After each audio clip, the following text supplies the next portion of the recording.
So, magcha-charity po tayo ngayon. Ito, bibilan po tayo ng sardinas. Sardinas lang po kasi ang afford natin eh. Tamang ito lang.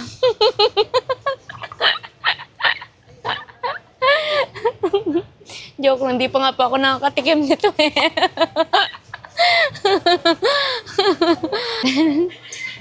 Magulang ko lang po ang kaya kong bilan ng ganyan. Sa ngayon. Tsaka na po ang ensure. Hindi pa natin afford.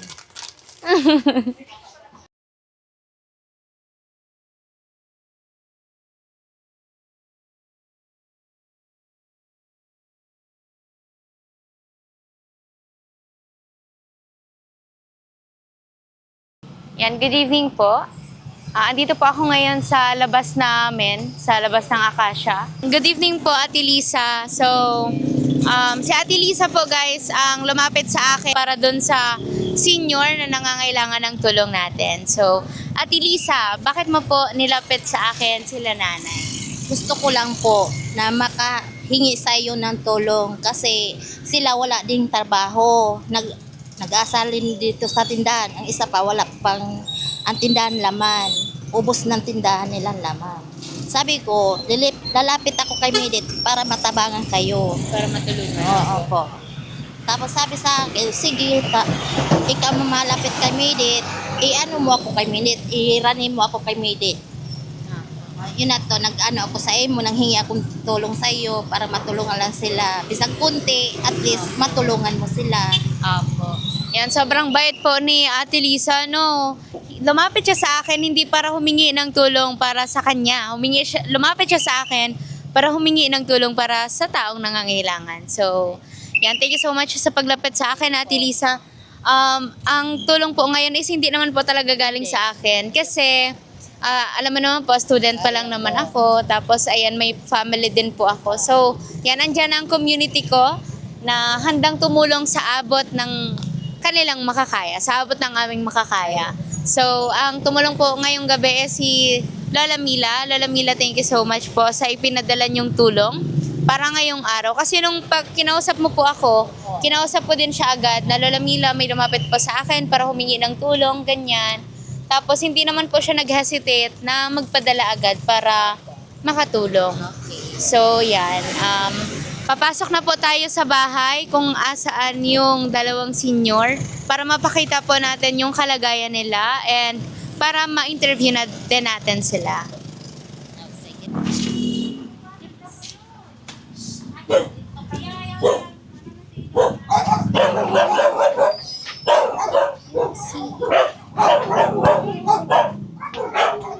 So, andito po tayo ngayong gabi sa bahay ni Nanay. Yan. Ano pong pangalan niyo, Nay? Belinda po. Nanay Belinda. So, si Tatay po ang Jesus. Tatay Jesus, asawa niyo po. Si Tatay Jesus po. Siya yung nakahiga na lang. Po. Tapos hindi na makatayo. So, ilang taon na po, Nay? Ilang taon na po si Tatay? 60. 60. Tapos ilang taon na po siyang kasi nagtawag dyan, ang hanap buhay po ni Tatay noon is nagpapasada ng pajak. Minsan sumasakay ako sa kanya po noon. So, alam ko na nagpapajak talaga si Tatay. Ilang years na po? Kaya pala hindi ko na siya nakikitang Isang taon po muna na April. Mag-iisang taon na po ngayong April. Sobrang tagal na po pala, no?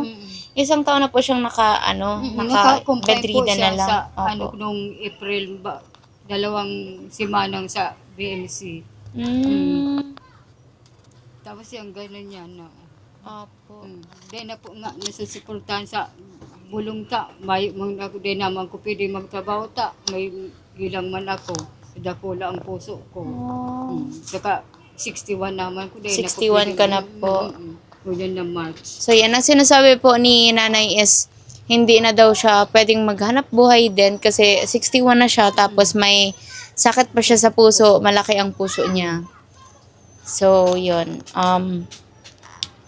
tawag dyan, wala po kayong anak, Nanay? Wala po. Kahit wala isa pala wala. kayong anak, Kaya naira na po. Mga kamag-anak niya, hindi naman sumusuporta sa gamot. Opo. Pagkain mo dyan sa kapatid ko. Ano pong cause? Ano pong naging sakit ni Tatay? Kidney. Itong sa kidney. stage 5. Tapos may ano pa siya, itong kulang sa dugo, anemic saka hypertension. Nagsusuka po siya ng dugo? Dahil po. Ay, hindi man. Yan. So, yun, wala pala sila nanay na wala silang anak. So, mahirap talaga pag walang anak. Kaya magkaanak talaga ako, guys. Joke. Yan, kidding aside. Opo. Kung pambili ng gamot, mahihirapan ka. Opo. Hindi na susuportahan ng gamot. Matagal ko naman na po silang kilala kasi dito din ako lumaki sa Acacia. Tapos yan, nakikita ko naman na po sila. And sumasakay nga po ako kay tatay nung namamasada pa siya. So, familiar naman po ako sa kanila. Tawag dyan, nag-grocery po ako na ng pantulong sa inyo. Kasi nagpadala ang Medit Community, si Lola Mila, ng pang-grocery para sa inyo, pantulong sa inyo. And yan po, ano na lang po, ano pong nararamdaman ni tatay? Wait lang. Masakit na lang yung ano niya, mga paa. Tapos yung digi sa may baywang niya, masasakit. Opo. Hindi na po siya nakakatayo? Hindi na po. So andito Nahihirapan lang na. din siya? Andito lang talaga siya? Nakahiga. Ano? Ano na nga ni Opo. maliliit na ang mga paa. Oh. Kaya gusto namin nga di sa pa-check upan. Wala naman akong pera po. Opo. Hindi naman nagpapadala yung kamag-anak niya sa Legazpi. Opo. Dito po sa Naga, wala siyang mga kamag-anak. Wala po. Sa Legazpi. So yan po talaga ang nakakalungkot, no? Kapag may sakit ka, tas walang tumutulong sa'yo or walang may gustong tumulong sa'yo. Or siguro may gusto namang tumulong pero hindi nila kayang tumulong. 'Di ba? Kasi nga lagi kong sinasabi, we can't give what we don't have. So, yun, may mga taong gusto naman tumulong pero wala din silang kakayahan. So, kahit gustuin man nila, wala silang magagawa. Kaya sobrang blessed po ako na andyan kayo, andyan ang Merit Community na handang tumulong sa abot ng kanilang makakaya. So, thank you so much po. After 1 year, di ba? Nakakasama ko na po ito si ate, mag-charity. Na-witness niya ang pag-charity ko dito sa amin noon. So, nag-stop kasi po ako siguro matagal, mga ilang months. Matagal po akong huminto sa pag-charity. And ngayon po yung pagbabalik ko. So, yan. Tutulong po tayo ulit. And, yan. Kayo po ngayong taon ang unang beneficiary namin. Kayo ang unang matutulungan. Yan. Sa abot ng aming mga kaya, nanay. Pasensya na po kayo sa maitutulong namin. Yun lang po talaga ang kaya. Pero yan, sana gumaling pa po si tatay. Siguro prayers talaga, 'di ba? Kasi yung mga bagay na hindi natin control, especially yan financial, 'di ba? Medical support. Pero kay God, everything is possible. Yan, andito po yung natin, yung pinamalengke. Ito po nanay, yung ginrocery po namin para sa inyo ni tatay. Bigas and ito po. May gatas din po dito nanay. Yan, para kay tatay. Yan, thank you so much po, Lola Mila. Salamat. Message mo na lang po, nanay, sa mga baka may gusto pang tumulong sa inyo, kay tatay, sa panggamot niya. Message mo na lang po. Dapat tatabangan ka. Pwede po ako makahagay ng tabang pang medical kang agum ko. Kaintero po kaming tios. Salamat pong maray sa Indogabos. Salamat po sa nagpadala ng grocery sa amin. Maraming salamat po. Opo, welcome po. God bless po. Hindi po nga ang sa kuya itong inatake. Ako yun yung Ako nag-asikaso sa kanya. Inatake din po siya sa puso. Ako ang nag-ano sa suporta kanya. Nag-ano man, iba doon sa ospital. Opo, sa Kay hospital. kaawa man, wala nag-ano. Si Ate Malo man, may mati din. Mm-mm. Walang mamata. Ano pong nangyari sa iyo, ate, nung na-hospital ka po? Dumilim yung paningin ko, tapos nagmanhid yung Namanhid mga yung- katawan ko, tapos dito. May ganyan Tapos din yung pong dibdib sakit ko, si Mama sumakit na. Helen. Malaki din ang heart ni Mama Helen. Yan, yan. Ano pong ano, ngayon okay ka naman na po? Okay naman. Medyo okay ka na po. Kailan po yun? Ilang na, 7? Ngayon lang?